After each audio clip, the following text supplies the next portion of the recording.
Hi friends, അസ്സലാമു അലൈക്കും. എല്ലാവർക്കും ഐഷസ് ഡ്രീം വേൾഡിൻ്റെ പുതിയൊരു വീഡിയോയിലേക്ക് സ്വാഗതം. ഇന്ന് ഞാൻ വന്നിട്ടുള്ളത് ഇളനീർ കൊണ്ട് സിമ്പിളായിട്ടും വളരെ ടേസ്റ്റി ആയിട്ടും ഉണ്ടാക്കാൻ പറ്റുന്ന ഒരു പുഡിങ്ങിൻ്റെ റെസിപ്പിയുമായിട്ടാണ്. അപ്പോൾ എല്ലാവർക്കും ഇഷ്ടാവുന്ന തരത്തിലുള്ള നല്ല ക്രീമി ആയിട്ട് നല്ല ടേസ്റ്റി ആയിട്ടുള്ള ഒരു പുഡിങ്ങാണ് കേട്ടോ ഇത്. നമുക്കിത് ഫങ്ഷൻസൊക്കെ വരുന്ന സമയത്തും നോമ്പ് തുറക്കുന്ന സമയത്തും അതുപോലെ പെരുന്നാളിനൊക്കെ ഉണ്ടാക്കാൻ പറ്റുന്ന നല്ലൊരു പുഡിങ്ങാണ്. അപ്പോൾ നമുക്ക് ഈ പുഡിങ് എങ്ങനെയാണ് തയ്യാറാക്കി എടുക്കുന്നത് എന്ന് നോക്കാം. പുഡിങ് ഉണ്ടാക്കാനായിട്ട് ഞാനിവിടെ 2 ഇളനീരാണ് എടുത്തിട്ടുള്ളത്. ഇളനീരെടുക്കുമ്പോൾ അധികം മൂപ്പില്ലാത്ത ഇളനീരെടുക്കാനായിട്ട് ശ്രദ്ധിക്കുക കേട്ടോ. അപ്പോൾ ഞാനിവിടെ ഇളനീരിൻ്റെ വെള്ളവും ഫ്ലഷും സെപ്പറേറ്റ് ചെയ്ത് വെച്ചിട്ടുണ്ട്. എനിക്കിവിടെ 1/2 ലിറ്റർ വെള്ളമാണ് കിട്ടിയിട്ടുള്ളത്. പിന്നെ ഞാൻ ഇതിലേക്ക് 6 ടേബിൾ സ്പൂൺ മിൽക്ക് മെയ്ഡ് എടുത്ത് വെച്ചിട്ടുണ്ട്. പിന്നെ ഞാൻ ഇതിലേക്ക് ബേക്കേഴ്സിൻ്റെ ചൈന ഗ്രാസാണ് എടുത്തിട്ടുള്ളത്. പിന്നെ 1/2 ലിറ്റർ പാലും എടുത്തിട്ടുണ്ട്. ആദ്യം നമുക്ക് ഈ പാലൊന്ന് തിളപ്പിച്ചെടുക്കണം. ഈ പാലൊന്ന് തിളപ്പിച്ചിട്ട് നന്നായിട്ട് തണുത്ത് വന്നതിന് ശേഷമാണ് കേട്ടോ നമ്മൾ ഇതിലേക്ക് ചേർക്കുന്നത്.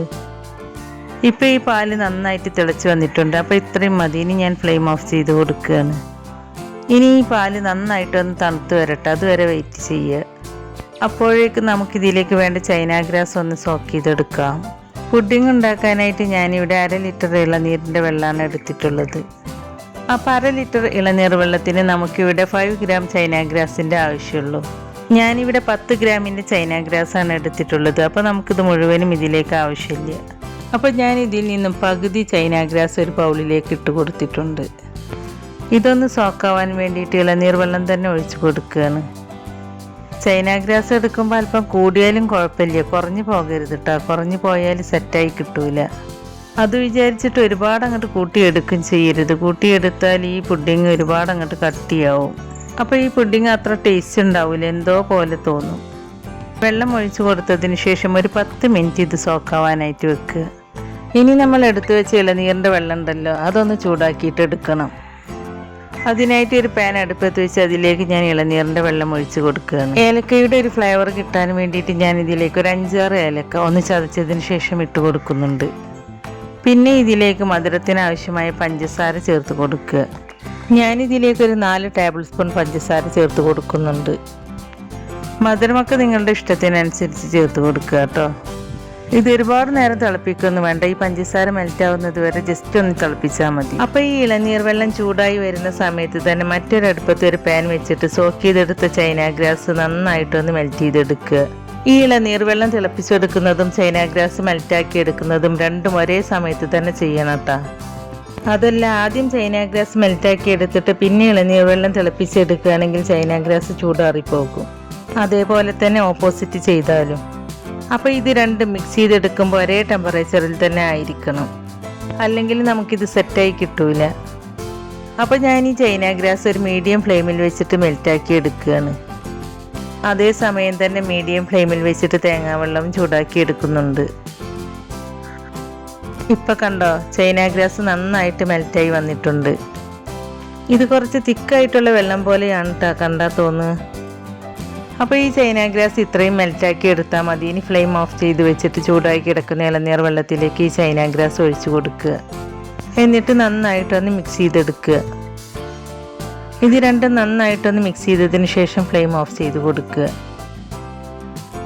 ഇത് ചൂടോട് കൂടി തന്നെ ഞാനൊരു സ്ട്രെയിനറിൽ വെച്ചിട്ട് അരിച്ചതിന് ശേഷം ഒരു പുഡിംഗ് ട്രേയിലേക്ക് ഒഴിച്ചു കൊടുക്കുന്നുണ്ട്. ഇതിന് പുഡിംഗ് ട്രേ തന്നെ വേണമെന്നില്ല കേട്ടോ, ഏത് പാത്രത്തിൽ വെച്ചിട്ടും സെറ്റാക്കി എടുക്കാവുന്നതാണ്.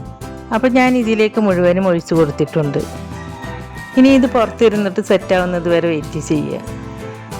എനിക്കിതിവിടെ ഒരു 1/2 മണിക്കൂർ കൊണ്ട് തന്നെ സെറ്റായി കിട്ടിയിട്ടുണ്ട്. ഇനി ഞാനിത് നന്നായിട്ട് തണുത്ത് വരാൻ വേണ്ടിയിട്ട് ഫ്രിഡ്ജിലേക്ക് വെക്കുകയാണ്.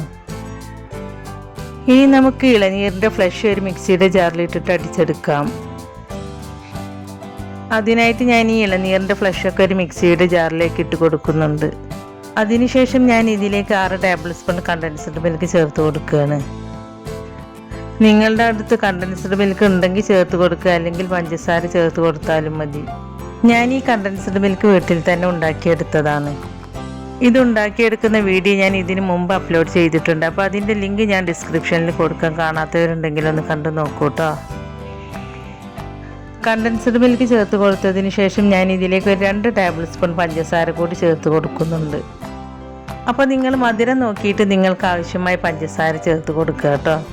ഇനി നമ്മൾ തിളപ്പിച്ച് വെച്ച പാലുണ്ടല്ലോ, അത് നന്നായിട്ട് തണുത്ത് വന്നതിന് ശേഷം അതിൽ നിന്ന് കുറച്ച് ഇതിലേക്ക് ഒഴിച്ച് കൊടുത്തിട്ട് ഇതെല്ലാം നന്നായിട്ടൊന്ന് ഗ്രൈൻഡ് ചെയ്തെടുക്കുക. അപ്പോൾ ഞാനിതാ ഇതുപോലെ നന്നായിട്ടൊന്ന് ഗ്രൈൻഡ് ചെയ്തെടുത്തിട്ടുണ്ട്. ഇനി നിങ്ങൾക്കിത് എത്രയാണോ തിക്നെസ് വേണ്ടത് വെച്ചാൽ അതിനനുസരിച്ച് പാലൊഴിച്ച് കൊടുത്തിട്ട് ഇതൊന്നും കൂടി ഗ്രൈൻഡ് ചെയ്തെടുക്കുക. ഞാനെടുത്ത ഇളനീരിൻ്റെ ഫ്ലഷ് കുറച്ച് കൂടുതലുള്ളതിനാൽ ഇത് ഗ്രൈൻഡ് ചെയ്തെടുത്തപ്പോൾ നല്ല തിക്നെസ് ഉണ്ട്. അപ്പോൾ എനിക്ക് ഇത്രയും തിക്നെസ് വേണ്ടാത്തതുകൊണ്ട് ഞാൻ എടുത്ത പാല് മുഴുവനും ഇതിലേക്ക് ഒഴിച്ച് കൊടുത്തിട്ട് വീണ്ടും നന്നായിട്ടൊന്ന് ഗ്രൈൻഡ് ചെയ്തെടുത്തിട്ടുണ്ട്. ഇനി ഞാൻ ഇതൊരു ബൗളിലേക്ക് ഒഴിച്ച് കൊടുക്കുകയാണ്.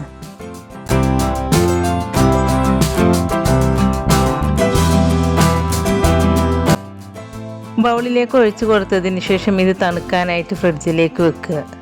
അപ്പോൾ ഞാനിത് തണുക്കാനായിട്ട് ഒരു 1.5 മണിക്കൂർ നേരമാണ് കേട്ടോ ഫ്രിഡ്ജിൽ വെക്കുന്നത്. ഞാനിവിടെ 2 മണിക്കൂറിന് മുമ്പ് ഇളനീരിൻ്റെ വെള്ളം തണുക്കാനായിട്ട് ഫ്രിഡ്ജിൽ വെച്ചിരുന്നു. അത് തണുത്ത് വന്നതിന് ശേഷം ഞാനിവിടെ പുറത്തെടുത്ത് വെച്ചിട്ടുണ്ട്. ഇനി ഞാനിത് സ്ക്വയർ ഷേപ്പിൽ കട്ട് ചെയ്തെടുക്കുകയാണ്. നിങ്ങൾക്കിത് നിങ്ങളുടെ ഇഷ്ടമുള്ള രീതിയിൽ എങ്ങനെ വേണമെങ്കിലും കട്ട് ചെയ്തെടുക്കാം കേട്ടോ.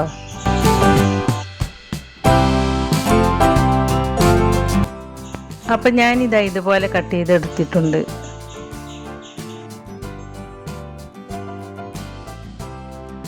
എന്നിട്ട് ഞാനിതൊരു പ്ലേറ്റിലേക്ക് മാറ്റുകയാണ്. കാരണം ഞാൻ ഈ പുഡിംഗ് ട്രെയിൽ തന്നെയാണ് ഈ പുഡിംഗ് സെറ്റ് ചെയ്തെടുക്കുന്നത്. അപ്പോൾ അതുകൊണ്ടാണ് ഞാനിതൊരു പാത്രത്തിലേക്ക് മാറ്റുന്നത്. നമ്മൾ നേരത്തെ ഇളനീരിൻ്റെ ഫ്ലഷും പാലും കൂടി ഗ്രൈൻഡ് ചെയ്തെടുത്തിട്ട് ഫ്രിഡ്ജിൽ വെച്ചില്ലേ, അത് നന്നായിട്ട് തണുത്ത് വന്നിട്ടുണ്ട്. അത് ഞാൻ ഈ ഫ്രിഡ്ജിൽ നിന്ന് പുറത്തേക്ക് എടുത്ത് വെച്ചിട്ടുണ്ട്. കണ്ടോ, ഇത് അത്യാവശ്യം നല്ല തിക്കായിട്ട് തന്നെയാണ് നമുക്ക് കിട്ടിയിട്ടുള്ളത്. ഇനി ഞാൻ ഇതൊരു പുഡിംഗ് ട്രേയിലേക്ക് ഒഴിച്ചു കൊടുക്കുകയാണ്.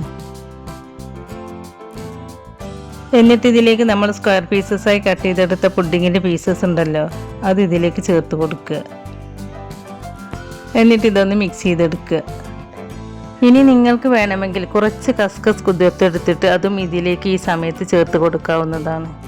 അതല്ലെങ്കിൽ കുറച്ച് ഡ്രൈ ഫ്രൂട്ട്സ് ചെറുതായി കട്ട് ചെയ്തെടുത്തിട്ട് അതും ഇതിലേക്ക് ചേർത്ത് കൊടുത്താൽ നല്ല ടേസ്റ്റ് ആയിരിക്കും. അപ്പോൾ വളരെ ടേസ്റ്റി ആയിട്ടുള്ള ഇളനീർ ക്രിസ്റ്റൽ പുഡിംഗ് ഇവിടെ റെഡി ആയിട്ടുണ്ട്. അപ്പോൾ ഞാനിത് ഇതേപോലെയുള്ള ഐസ്ക്രീം ബൗളുകളിൽ സെർവ് ചെയ്ത് വെച്ചിട്ടുണ്ട്. അപ്പോൾ വളരെ സിമ്പിളല്ലേ ഈ പുഡിംഗ് റെഡിയാക്കി എടുക്കാനായിട്ട്. അപ്പോൾ വളരെ ടേസ്റ്റി ആയിട്ടുള്ള ഈ പുഡിംഗ് നിങ്ങളെല്ലാവരും ഒന്ന് ട്രൈ ചെയ്ത് നോക്കണം. എന്നിട്ട് അതിൻ്റെ അഭിപ്രായം നമ്മുടെ കമൻറ്റ് ബോക്സിൽ എഴുതി അറിയിക്കാനും മറക്കരുത്. അപ്പോൾ നിങ്ങൾക്ക് എൻ്റെ ഈ വീഡിയോ ഇഷ്ടമായിട്ടുണ്ടാവുമെന്ന് വിചാരിക്കുന്നു. ഇഷ്ടമായിട്ടുണ്ടെങ്കിൽ ലൈക്ക് ചെയ്യാനും നിങ്ങളുടെ ഫ്രണ്ട്സിനും ഫാമിലിയിലേക്കൊക്കെ ഒന്ന് ഷെയർ ചെയ്ത് കൊടുക്കാനും, അതുപോലെ ചാനൽ സബ്സ്ക്രൈബ് ചെയ്യാതെ പുതുതായി ആരെങ്കിലും കാണുന്നവരുണ്ടെങ്കിൽ ഒന്ന് സബ്സ്ക്രൈബ് ചെയ്ത് സപ്പോർട്ട് ചെയ്യുകയും ചെയ്യണേ. സബ്സ്ക്രൈബ് ചെയ്യുമ്പോൾ കൂടെ കാണുന്ന ബെല്ലൈക്കണിൽ ക്ലിക്ക് ചെയ്ത് അതിൽ ആളെന്ന ഓപ്ഷൻ തന്നെ എനേബിൾ ചെയ്ത് വെക്കുകയാണെങ്കിൽ ഞാൻ പുതിയ റെസിപ്പീസ് അപ്ലോഡ് ചെയ്യുമ്പോൾ അതിൻ്റെ നോട്ടിഫിക്കേഷൻ നിങ്ങൾക്ക് കിട്ടുന്നതാണ്.